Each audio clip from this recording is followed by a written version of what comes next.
Porque a veces nosotros solamente pensamos en declarar cosas y pensamos que la bendición es declarar. Usted mira que los jugadores de fútbol en la cancha dicen textos bíblicos, por ejemplo, declaran, todo lo puedo en Cristo, esfuérzate y sé valiente, vamos a ganar el partido. Pero después uno los ve en la cantina o en escándalos. Entonces ellos piensan que la bendición es declarar cosas. Pero no solamente bendición es declarar cosas, sino que, como dije, es una asociación, la bendición es una asociación entre la fe, que es la declaración, y entre la obediencia. Porque si no hay obediencia, entonces todo lo demás queda como tachado, como que lo borramos. Quiero esta noche seguir con más o menos con este mismo pensamiento. Cité un texto del libro de Amós y vamos a ir a Amós capítulo 4. Aquí tengo esto, si lo pueden ver. Amós, perdón, me pongo yo al derecho para que ustedes lo vean al derecho. Amós capítulo 4, versículo 12. Bien, este texto de Amós 4:12 dice así: por tanto, de esta manera te haré a ti, oh Israel. ¿Y por qué te he de hacer esto? Prepárate para venir al encuentro de tu Dios. Ahora, escúcheme esto. Este texto es más o menos como la conclusión de este capítulo 4. Y este texto se divide en tres partes que quiero que tratemos esta noche, y esto tiene concordancia con la bendición de que hablamos el domingo. Primero, la primera parte del texto, la parte A, vamos a enumerarlo así, dice: por tanto, de esta manera te haré a ti. Uno, Dios afirma, ese por tanto es el término que conecta toda la otra lectura, el contexto, con este texto. Y dice Dios: de esta manera te haré a ti. Número uno, Dios hará de esa manera. ¿De cuál manera? Vamos a mirarlo. Segundo, ¿y por qué te he de hacer esto? Y Dios pregunta, bueno, ¿y por qué te he de hacer esto? ¿Por qué te he de tratar así? Y tercero, Dios dice, prepárate para venir al encuentro de tu Dios, oh Israel. Entonces vamos a materia. Primero, o A. Dios dice, por tanto, de esta manera te haré a ti. Dios, aquí en este capítulo 4 de Amós, pone de ejemplo a Israel y muestra que ha hecho 5 juicios en ellos y que 5 veces le ha llamado a ellos la atención para que se vuelvan de sus malos caminos, pero ellos no han querido volverse. Fíjese, voy a leerlos rápido. Versículo 6, 4 dice: os hice estar a diente limpio en todas vuestras ciudades. Es decir, os hice pasar hambre y hubo falta de pan en todos vuestros pueblos, pero no os volvisteis a mí. Así que Dios estaba usando la crisis del hambre en Israel para llamar la atención, como una alarma, como una señal en la carretera. El hambre. Pero el versículo 7 dice, también, otra cosa hizo Dios, os detuve la lluvia 3 meses antes de la siega, e hice llover sobre una ciudad y sobre otra no. Y sobre una parte llovió y sobre la otra parte no llovió, quedó seco. Y la gente no se saciaba con la poca agua que caía. Y dice, con todo esto, no os volvisteis a mí, dice Jehová. Es decir, los judíos pasaron 2 tipos de alarmas: el hambre, la sequía, y mira la tercera: os herí con viento solano y con oruga y langosta que devoró todos vuestros huertos, vuestros cultivos, vuestras viñas, pero nunca os volvisteis a mí. Entonces, no solamente hubo falta de pan, la lluvia se detuvo, sino que hubo plagas que no dejaron prosperar la tierra. Pero número 10 dice, y envié contra vosotros mortandad, tal como en Egipto. Maté a espada a vuestros jóvenes con cautiverio de vuestros caballos e hice subir el hedor de vuestros campamentos, mas no os volvisteis a mí, dice Jehová. Os trastorné como cuando Dios trastornó a Sodoma y a Gomorra y fuisteis como tizón escapado del fuego, pero no os volvisteis a mí. Ahora, fíjese que la primera parte del texto dice, por tanto, de esta manera te haré a ti.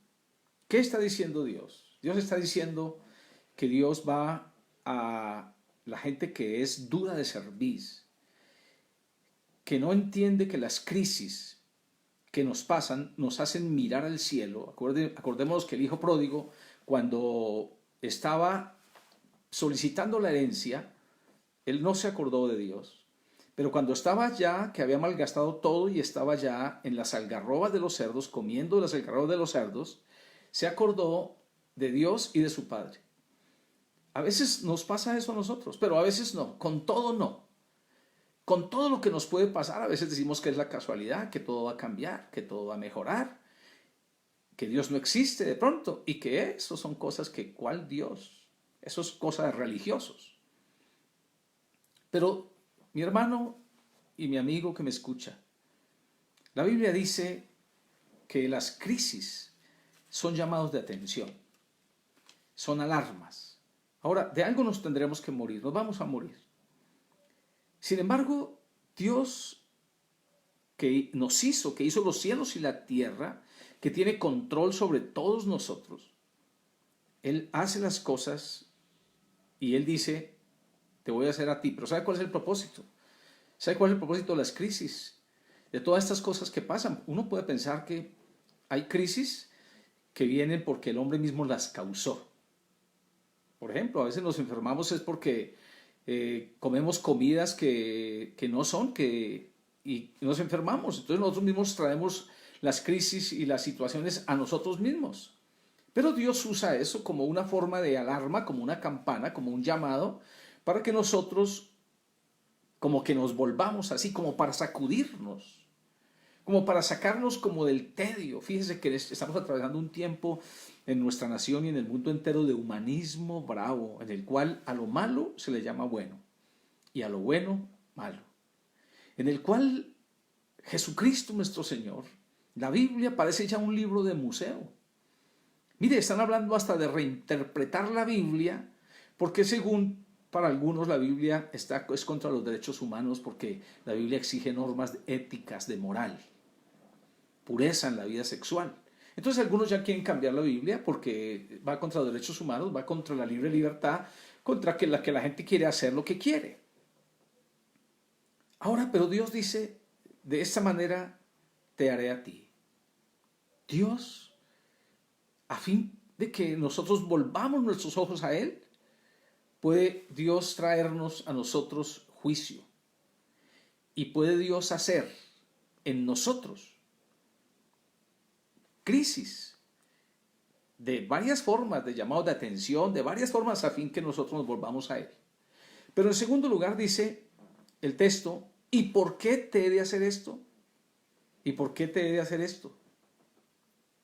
Esto aquí no está en pregunta, pero pareciera que es una pregunta, o que Dios dice, ¿y por qué te he de hacer esto? ¿Por qué? ¿Sabe? Dios es bueno. Toda la Biblia declara que Dios es bueno. Y la Biblia dice en el libro de Lamentaciones, capítulo 3, versículo 31, voy a leérselo, miren lo que dice, 3:31, dice, el Señor no desecha para siempre, antes si aflige, también se compadece según la multitud de sus misericordias. Escuche, porque no aflige ni entristece voluntariamente a los hijos de los hombres. Es decir, Dios no quiere afligirnos. Dios se duele de la muerte de una persona. Dios se duele del dolor de los seres humanos. Dios se duele de todo lo que pasa, de la sangre que se derrama, de las injusticias sociales. Dios se duele, su corazón.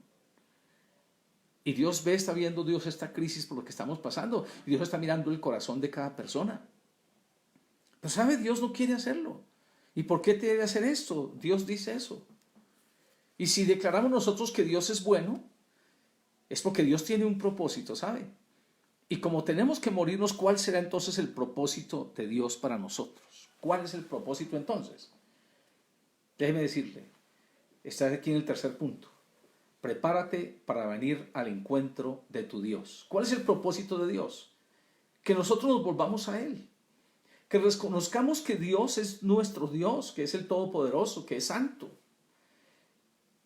Que dejemos las vanidades. Mire que la Biblia declara, aquí en el libro de los Romanos, el capítulo 1, en una parte magistral de la Biblia. Mire lo que dice. Romanos 1 dice, porque la ira desde el cielo se revela contra toda impiedad e injusticia de los hombres que detienen con injusticia la verdad. Porque lo que de Dios se conoce les es manifiesto, pues Dios se lo manifestó. Porque las cosas invisibles de Él, su eterno poder y deidad, se hacen claramente visibles desde la creación del mundo, siendo entendidas por medio de las cosas hechas, de modo que ningún hombre tiene excusa. Pues habiendo conocido a Dios, no le glorificaron como a Dios ni le dieron gracias, sino que se envanecieron en sus razonamientos, y su necio corazón fue entenebrecido.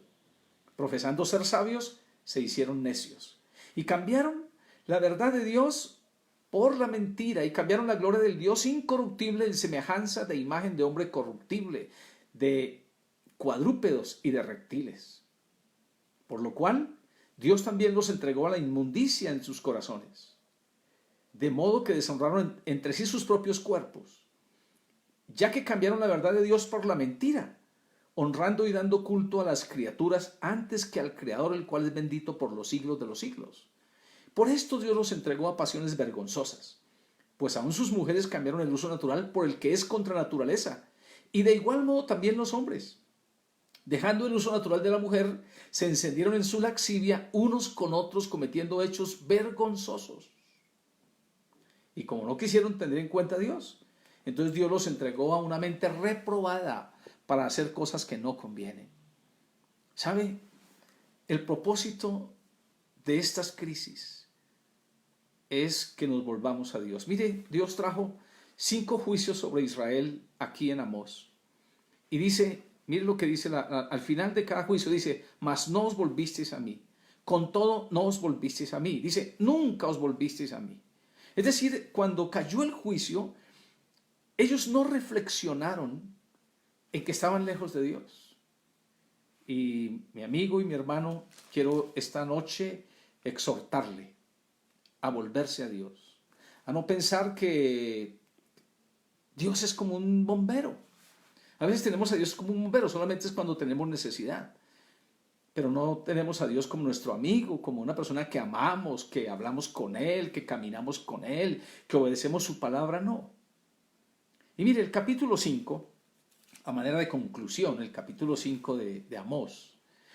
En este capítulo 5 se repite 4 veces una palabra, buscadme, buscad a Jehová. Y voy a leérsela. Versículo 4 del capítulo 5 dice, pero así dice Jehová a la casa de Israel, buscadme y viviréis. Y no busquéis a Betel ni a Gilgal. Y luego el versículo 6, buscad a Jehová y vivid. Y mire el versículo 8, buscad al que hace las Pleiades y el Orión y vuelve las tinieblas en mañana. Y el versículo 14, buscad lo bueno y no lo malo, para que viváis, porque así ha dicho Jehová de los ejércitos, y así Él estará con vosotros. Aborreced el mal y amad el bien, y estableced justicia y juicio. Quizás Jehová Dios de los ejércitos tendrá piedad del remanente de José. ¿Qué quiere Dios de nosotros? Que nos volvamos a Él.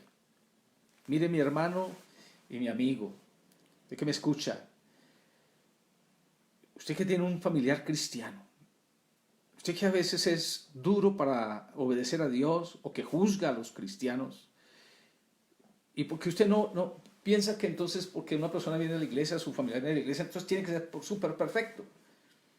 Escúcheme usted. ¿Sabe? La palabra de Dios declara, sabe que la Biblia es la palabra profética más segura, ¿no? Todo está escrito aquí. Y ella declara que Jesucristo va a venir. Todo el mundo va de mal en peor. La economía irá de mal en peor. Habrá crisis como esta que estamos viviendo. Yo no había pasado una crisis de esto, ya tengo 60 años. Así que dicen que cada crisis de estas es cada 100 años, están diciendo por ahí. Pero ¿sabe? Hay un propósito en todas estas cosas. Todo el mundo se está preparando para los tiempos finales. La maldad se ha multiplicado de maneras exageradas. Jesucristo está a las puertas. Él dijo, voy a preparar lugar para vosotros. Decía, es para que ustedes estén conmigo, a donde yo estoy, ustedes estén conmigo. O sea, si no fuera, no os lo hubiera dicho. Así que todo está preparándose para el final de las cosas. ¿Qué pasaría si nos muriéramos todos por el coronavirus? ¿Qué pasaría? Las cosas que hemos conseguido, ¿qué? Todo esto, ¿qué?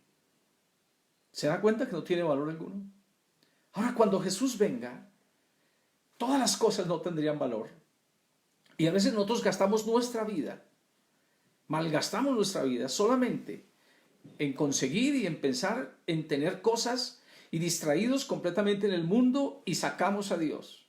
Lo sacamos lejos de nuestra vida, lo sacamos lejos de todo lo que somos nosotros, de nuestros planes, de nuestras metas, lo sacamos lejos. Ahora pagamos las consecuencias. Que Dios nos ayude a reflexionar en medio de esta crisis. Dios nos va a sacar de esta, esto va a pasar, Dios nos va a sacar de esta crisis, ¿sabe? Porque Dios es bueno. Dios sabe que hay muchos niños, Dios sabe que hay mucha gente que sufre, pero Dios nos está llamando la atención. Es una campana, es una alarma, es un timbre. Vuélvete a mí, yo te hice, yo fui a la cruz por ti, vuélvete a mí. Eso es lo que Dios quiere hacer, es lo que Dios está haciendo con nosotros. Oh, que esta nación se volviera a Dios. Mire, nuestra nación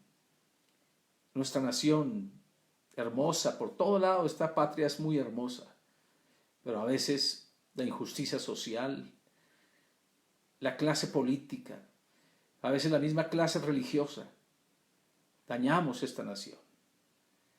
Que Dios nos ayude